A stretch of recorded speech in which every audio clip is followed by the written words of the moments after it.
بالله من الشيطان الرجيم. بسم الله الرحمن الرحيم.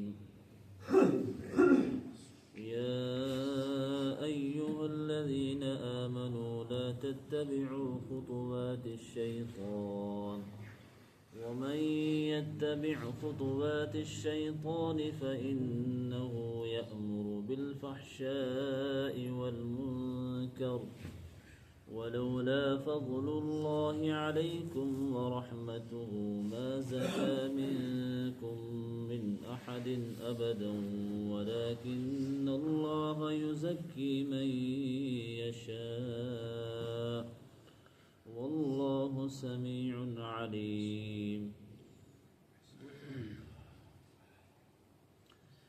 پچھلے رکوع میں حضرت عائشہ رضی اللہ تعالی عنہا کی برات کے سلسلے میں اللہ رب العزت نے جو آیات نازل فرمائی ان کا بیان تھا. اب یہاں سے دوسرا رکوع ہے، اس میں بھی اسی واقعے کی طرف اشارہ کرتے ہوئے اسی سلسلے میں کچھ عمومی باتیں بیان ہو رہی ہیں. ایمان والوں کو اللہ تعالیٰ یہاں سے خطاب کر کے فرما رہے ہیں یا ایھا الذین آمنوا، اے ایمان والو، لا تتبعوا خطوات الشیطان، شیطان کے نقش قدم پر مت چلو.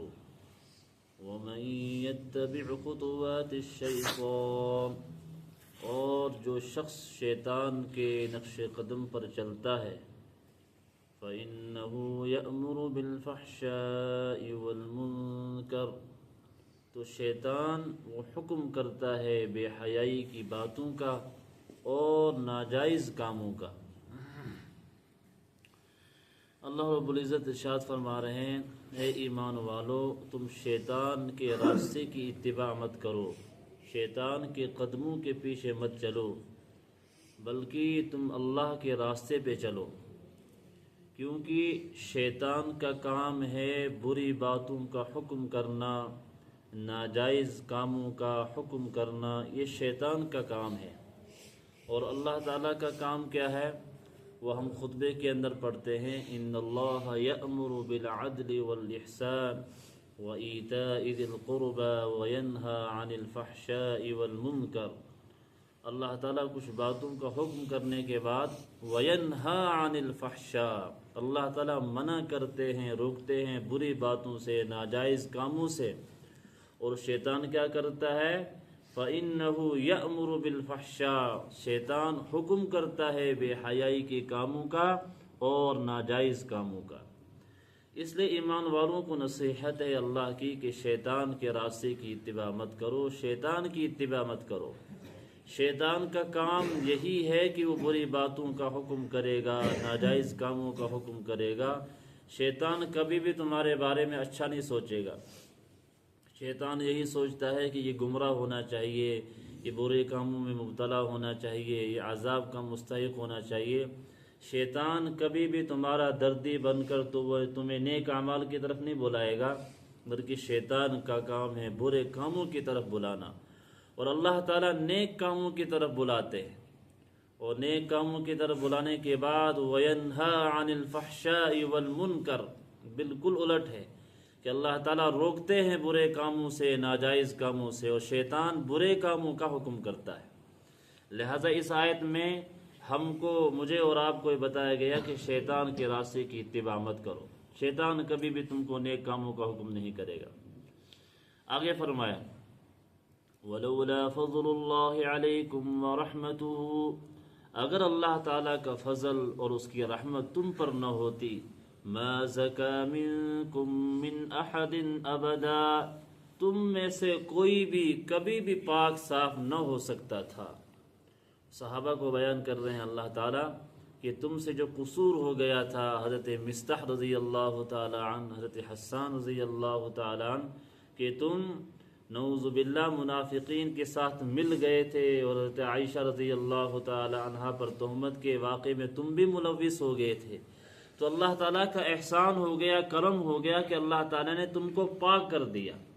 اور اللہ کا فضل نہ ہوتا ما زکا، نہ پاک ہوتے منکم من احد ابدا، تم میں سے ایک بھی پاک نہ ہوتا۔ یہ تو اللہ کا احسان ہو گیا کہ اللہ نے حضرت عائشہ کو بھی پاک صاف بیان کر دیا، صحابہ کی توبہ بھی قبول کر لی۔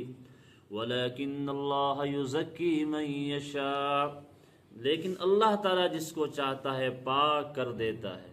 وَاللَّهُ سَمِيعٌ عَلِيمٌ، اور اللہ تعالیٰ سننے والے جاننے والے ہیں۔ وَلَا يَأْتَلِ أُولُو الْفَضْلِ مِنكُمْ وَالسَّعَةِ أَن يُؤْتُوا أُولِي الْقُرْبَى وَالْمَسَاكِينَ وَالْمُهَاجِرِينَ فِي سَبِيلِ اللَّهِ۔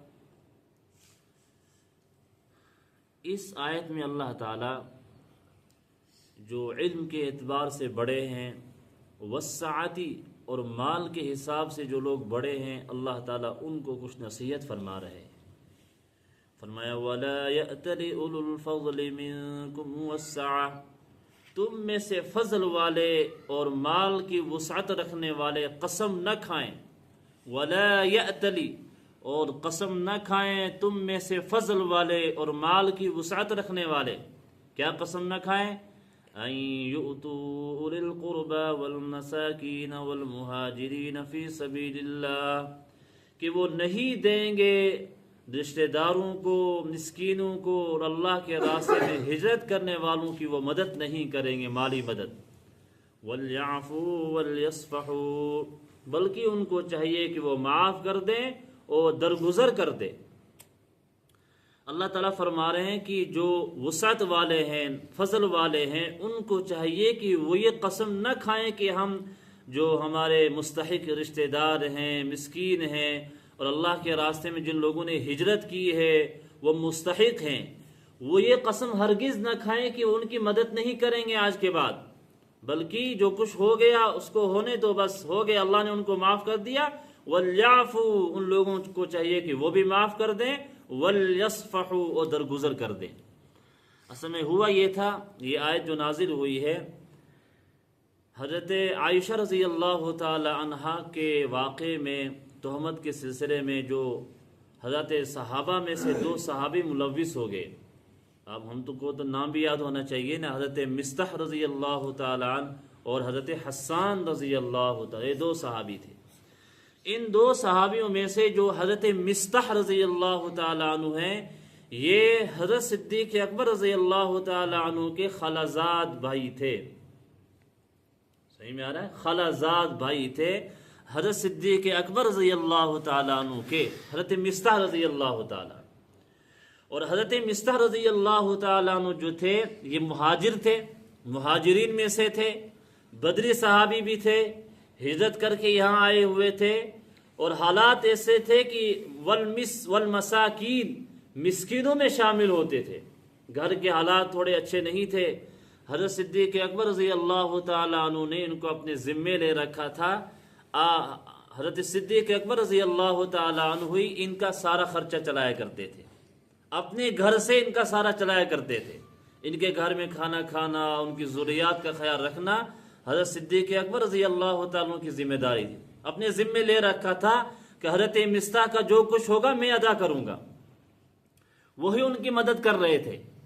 لیکن جب حضرت مستح رضی اللہ تعالیٰ عنہ حضرت عائشہ رضی اللہ تعالیٰ عنہ کی تہمت کے واقعے کے سلسلے میں ملوث ہو گئے، جب صدیق اکبر رضی اللہ تعالیٰ عنہ نے سنا کہ مستح بھی ان کے ساتھ مل گیا ہے منافقین کے ساتھ، وہ بھی میری بیٹی پہ تہمت لگا رہا ہے، وہ بھی نبی پاک صلی اللہ علیہ وسلم کو تکلیف پہنچا رہا ہے، تو لہٰذا میں آج تک جو اس کی مدد کرتا تھا میں حضرت مستح کی، تو حضرت صدیق اکبر رضی اللہ تعالیٰ نے قسم کھا لی کہ اللہ کی قسم آج کے بعد میں مستح کا کچھ بھی تعاون نہیں کروں گا، کہ اس نے میری بیٹی کو وہ تہمت لگائی، اور تہمت کی وجہ سے نبی پاک صلی اللہ علیہ وسلم پریشان ہو رہے ہیں، تو لہذا اتنا بڑا جرم اس نے کر لیا، تو قسم کھائی اللہ کی کہ اللہ کی قسم آج کے بعد میں حضرت مستح کا کچھ بھی تعاون نہیں کروں گا۔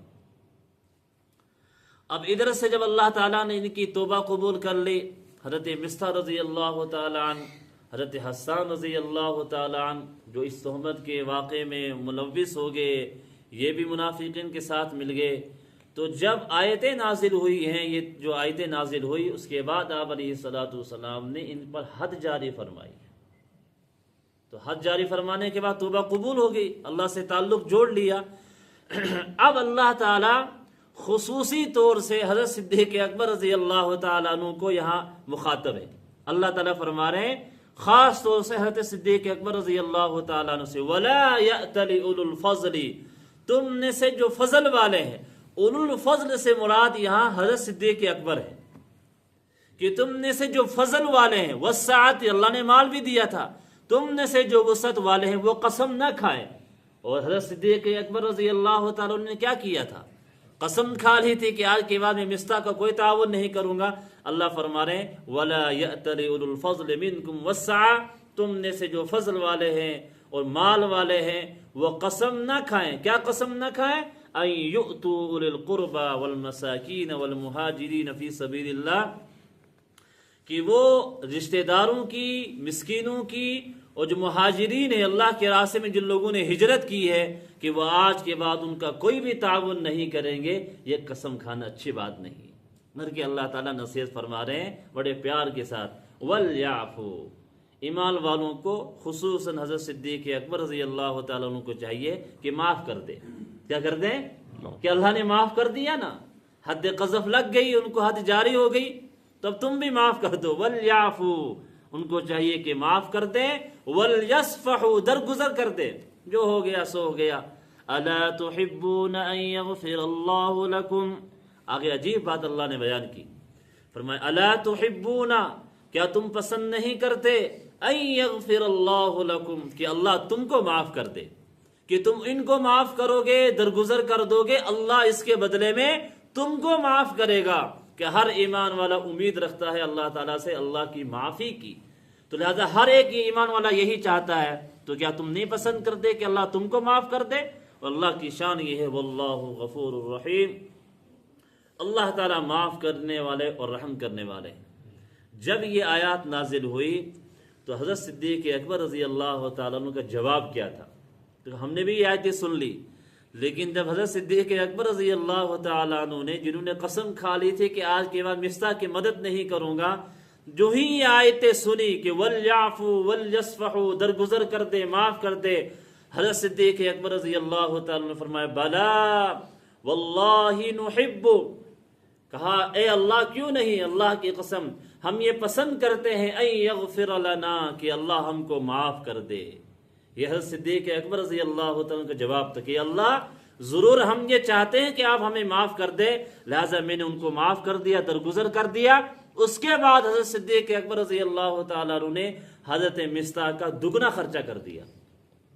اگر آج تک 100,000 دے رہے تھے اب 2,000 کر دیا، آج تک جتنا دے رہے تھے اب اس سے دگنا کر دیا۔ اب تو اللہ فرما رہے ہیں کہ ان کو دے دو، اب بھی میں نہ دوں؟ یہ بخاری میں روایت ہے کہ آپ علیہ الصلوۃ والسلام کے بڑے ساتھی حضرت صدیق اکبر رضی اللہ تعالیٰ نے جواب میں فرمایا کہ اللہ ہم پسند کرتے ہیں کہ آپ ہم کو معاف کر دیں، لہذا ہم نے ان کو درگزر کر دیا۔ اب حضرت صدیق اکبر رضی اللہ تعالیٰ نے ان کا خرچہ ڈبل کر دیا۔ اس سے ہم کو یہ پیغام ملتا ہے، حدیث پاک میں آیا آپ علیہ الصلوۃ والسلام نے ارشاد فرمایا کہ تم زمین والوں پر رحم کرو، تم زمین والوں پر رحم کرو، آسمان والا تم پر رحم کرے گا۔ تم زمین والوں پر شفقت کرو، آسمان والا تم پر شفقت کرے گا۔ روایات میں ایک واقعہ آتا ہے کہ ایک دکاندار، ایک بڑا بزنس کرنے والا، بڑے پیسے والا آدمی تھا، اس کے بہت سارے کام چلا کرتے تھے اور ان کاموں میں اس کے بہت سارے ملازمین تھے، وہ کام کیا کرتے تھے۔ تو کچھ عرصے کے بعد اس کا انتقال ہو گیا، اور یہ طے بات ہے کہ جب مال بہت زیادہ آ جاتا ہے تو انسان اللہ سے بھی غافل ہوتا ہے، آخرت سے غافل ہوتا ہے، قرآن کو بھول جاتا ہے، مسجد کو بھول جاتا ہے اور اپنی دنیا میں مست ہو جاتا ہے۔ جب مال بہت زیادہ آئے تو وہ اللہ سے، آخرت سے غافل ہو گیا، اسی طرح زندگی گزار کر مر گیا۔ جب اللہ کے یہاں پیش ہوا تو اللہ رب العزت نے پوچھا کہ کیا لے کر آئے؟ کہ اللہ کچھ نہیں ہے میرے پاس۔ کہا ایک نیکی کوئی لے کر آؤ تو میں اس ایک نیکی کے بدلے میں تجھ کو معاف کر دوں گا۔ میں تم سے اب بڑے بڑے اعمال کا سوال نہیں کر رہا ہوں، بس ایک نیکی کہیں سے لاؤ تو میں تم کو معاف کر دوں گا۔ تو وہ کہتا ہے کہ اللہ میرے پاس تو ایک بھی نہیں ہے، میں نے تو ساری زندگی ایسے غفلت میں گزاری ہے، مال آیا تھا سب کچھ یوں ہی اسی طرح مستی کی زندگی گزاری، کچھ بھی نہیں ہے۔ اللہ نے فرمایا سوچو، سوچ کے ذرا بتاؤ کیا کوئی ایک نیکی تمہاری زندگی میں کوئی ایسی تھی جو تم کو یاد ہو، تم نے کی ہو؟ وہ سوچنے کے بعد کہتا ہے اللہ جی ایک نیکی مجھ کو یاد آئی، وہ یہ کہ جب میرے ملازمین میرے اندر کام کیا کرتے تھے، مثلا کوئی چیز بیچتے ہوں گے، سبزی بیچتے ہوں گے، باقی غلہ اناج وغیرہ بیچتے ہوں گے، کہا میں نے اپنے کام کرنے والوں کو یہ ہدایت کر رکھی تھی کہ جب بھی کوئی چیز لینے والا آئے گا، نقد لے گا تو نقد دے دینا، ادھار لے گا تو ادھار دے دینا، اور اگر کبھی کوئی ایسا بندہ آیا کہ اس کے پاس کچھ بھی نہیں تھا، وہ غریب تھا، مفلس تھا، اس کو مفت میں دے دینا۔ بس اللہ مجھ کو یہ یاد ہے کہ میں نے اپنی زندگی میں ایک یہ کام بنایا تھا اور اپنے ملازمین کو یہ بس لکھ کے دے دیا تھا کہ جب بھی تمہاری دکان پہ کوئی چڑھے گا اس کو خالی ہاتھ واپس نہیں کرنا، اور اس کے پاس نقدی ہے تو ٹھیک ہے نقدی دے دینا، اگر وہ کہے گا ابھی میرے پاس نہیں بعد میں دوں گا تو بعد میں دے دینا، ادھار دے دینا۔ اور اگر کبھی ایسا بندہ آیا کہ اس کے پاس کچھ بھی نہیں تھا اس کو مفت میں ہی دے دینا۔ بس اللہ تعالیٰ نے فرمایا اچھا کہ تو ایک بندہ ہو کر اتنا شفیق ہے، اتنا مہربان ہے کہ تو مفت میں بھی لوگوں کو چیزیں دیتا تھا، میں تو بڑا معاف کرنے والا ہوں، رحم کرنے والا ہوں، میں نے تجھ کو اسی پہ معاف کر دیا۔ تو میرے بھائیوں ہمارے یہاں دکاندار ان کو خیال کرنا چاہیے کہ ہماری دکان پہ کس طرح کے لوگ چڑھتے ہیں۔ کبھی کوئی ایسا بندہ آئے گا اس کے پاس کچھ بھی نہیں ہوگا، وہ بڑا مفلس ہوگا، غریب ہوگا، کبھی کو آپ کی دکان سے کوئی سنتر ہی اٹھائے گا کھانے کے لیے، یا اس کو ایک سنتر لینے کے لیے پیسے بھی نہیں ہوں گے اس کے پاس، کبھی ایسے لوگ بھی آتے ہیں۔ تو لہذا دکاندار کا دل وسیع ہونا چاہیے۔ بس یہی ایک واقعہ ذہن میں رکھیں کہ اللہ نے جب اس کو معاف کر دیا اتنے چھوٹے سے عمل پہ، تو میں بھی کسی غریب کو سنتر اٹھا کے دے دیا، کبھی کسی کو سیب دے دیا، کسی کو انگور اٹھا کے دے لو بھائی کھاؤ، راستے سے یوں ہی بیچارہ جا رہا تھا، وہ آپ کو دعائیں دے گا اور اللہ کے ہاں آپ کی نیکی لکھی گئی ہے۔ تو لہٰذا ہم جب شفقت کرنے والے بنیں گے، رحم کرنے والے بنیں گے، حدیث میں آیا تم زمین والوں پر رحم کرو، شفقت کرو، آسمان والا تم پر شفقت کرے گا۔